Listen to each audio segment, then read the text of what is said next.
था, उसको संवैधानिक आयोग देने की मांग एक लंबे समय से पेंडिंग पड़ी थी।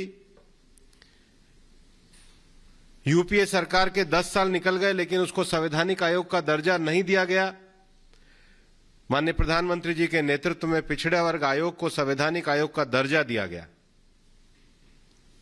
देश में एक लंबे समय से इस बात की भी मांग पेंडिंग थी कि जो सामान्य समाज के जो गरीब लोग हैं, आर्थिक रूप से जो कमजोर हैं,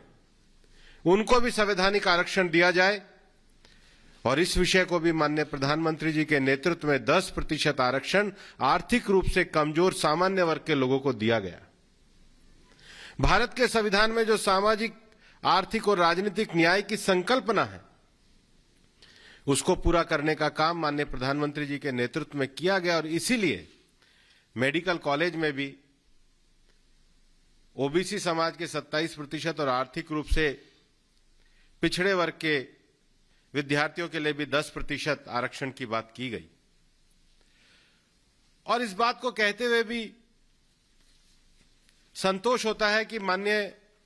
प्रधानमंत्री जी के नेतृत्व में जो हमारी जिस प्रकार से सरकार चली है, उस सरकार के अंतर्गत पिछले 5 वर्षों में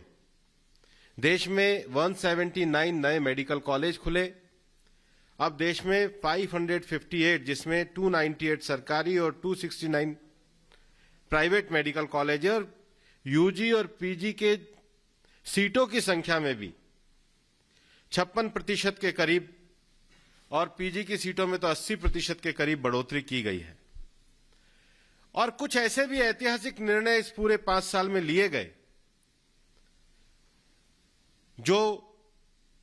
पिछड़ा आयोग और आर्थिक रूप से पिछड़े लोगों को जिस प्रकार से 10% मेडिकल में आरक्षण दिया गया, पिछड़े वर्ग के संवैधानिक आयोग की रचना की गई, पीएसयू, सार्वजनिक बैंकों और वित्तीय संस्थानों में क्रीमी लेयर की आय सीमा तय की गई,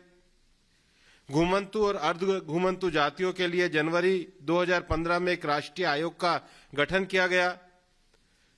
पहली बार भारत के प्रधानमंत्री ने डॉक्टर अंबेडकर को उनके जन्म स्थान मध्य प्रदेश के महू में जाकर के श्रद्धांजलि दी, नमन किया। दलित युवाओं के लिए इस सरकार के द्वारा वेंचर कैपिटल फंड की शुरुआत की गई। अनुसूचित जाति से संबंधित उद्यमियों को संवर्धित ऋण गारंटी की योजना शुरू की गई। जनजाति समाज के वन उत्पादों को एमएसपी का लाभ दिया गया। देश के सार्वजनिक उपक्रमों द्वारा 4% समान एससी और एसटी उद्यमियों की खरीदारी की नीति बनाई गई। और सबसे बड़ी बात है, कल 2 वर्ष पूरे होने वाले भी हैं, मुस्लिम महिलाओं को भी ट्रिपल तलाक का अधिकार दिया गया। ये सब विषय भारत में एक लंबे समय से सामाजिक दृष्टि से, आर्थिक दृष्टि से कमजोर वर्ग के लोग जिस प्रकार से शासन में भागीदारी के साथ साथ विकास के मार्ग पर बढ़ना चाहते थे, सबका साथ, सबका विकास और सबका विश्वास की नीति को लेते हुए सरकार ने दृढ़ता के साथ उस पर कदम उठाए हैं। आज भले ही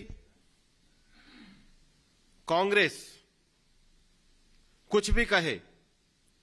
लेकिन कांग्रेस का इतिहास इस बात को दर्शाता है कि कांग्रेस ने 1950 से लेकर 1977 तक, जब वो 74 तक वो पूरे देश के शासन में रहे, और उसके बाद भी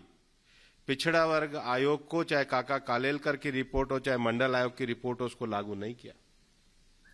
कांग्रेस ने कभी भी आर्थिक रूप से सामान्य समाज वर्ग के जो लोग हैं, उनको समाज की मुख्यधारा में आगे बढ़ाने के लिए उनके लिए भी किसी प्रकार की नीति को लागू नहीं किया गया। और इतना ही नहीं, मैं तो ये कहना चाहूंगा कि ये कांग्रेस के संसदीय परंपरा के आचरण पर एक धब्बा लगाने जैसा प्रश्न चिन्ह है कि जब पहली बार देश के मंत्रिमंडल में माननीय प्रधानमंत्री जी के नेतृत्व में एक बड़ी संख्या में ओबीसी समाज के लोग, दलित समाज के लोग, ट्राइबल समाज के लोग, सामान्य समाज के लोग और सबसे बड़ी संख्या में महिला वर्ग इस मंत्रिमंडल में जब आए और संसद के सामने